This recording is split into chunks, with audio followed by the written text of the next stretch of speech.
Boeing is attempting to certify the 737 MAX 7 and the 10 so they can complete deliveries to their customers. Thus far, they've encountered challenge after challenge and subsequently missed deadlines. While other variants of the MAX were generally approved to fly by the Federal Aviation Administration following the two incidents, these two variants that I just mentioned have yet to even been given the official certification to fly with passengers to start with.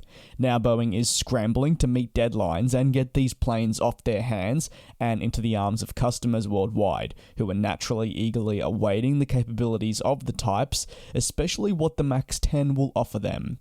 A deadline for the longest period of December 2022 had been set for when the FAA and Boeing must jointly have worked together enough for the regulatory body to sign off and approve the said type. If this doesn't happen, and Boeing cannot obtain a waiver, if you will, from Congress, Boeing will be forced to meet new standards in the cockpit with modern alerting systems. The end equation, well, we'd see further delays, as it would take time to implement the said changes and then for that to be certified as well. Meeting the said December deadline, according to many reputable analysts and media publications, and from what I've heard inside of Boeing, is very, very difficult. It'll likely be the summer 2023 season before we see the variants approved. Now, according to Reuters and the Wall Street Journal, during the Federal Aviation Administration's thorough review of the documents put forward by Boeing, not for the first time, they struggled to complete the review due to missing and also incomplete information. As per Reuters, this centers around the human factors assumptions in catastrophic hazard conditions, and specifically revolves around the family's smallest member, the MAX 7, which is now under heavy focus. And of course, with the missing details being around human factor assumptions, this is a very valid cause for concern, and in terms of needing the full information on the matter. Obtaining the certification for the MAX 7 for Boeing is critical for many reasons, but they do need to do this before they can move forward with their plans for the Dash 10 certification.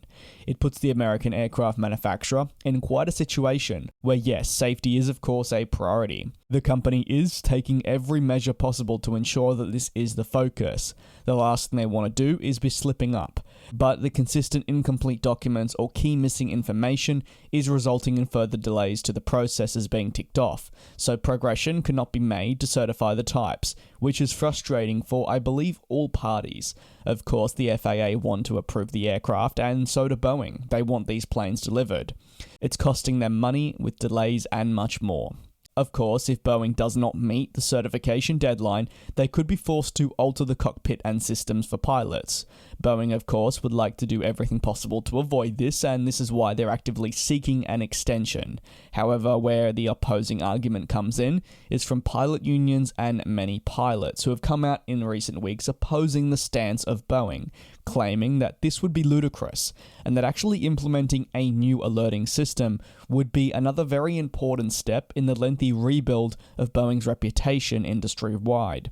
With the risk that, of course, the MAX 10 doesn't even fly and gets cancelled altogether, there is a lot at stake and pleasing all parties while maintaining a safe aircraft. What are your thoughts? Do let me know down below in the comments. Thanks very much for your support. A massive thanks also goes out to the cabin crew members for your extended financial support on the channel. It really does mean a lot in investing in the content. Thanks for watching, and I will see you next time.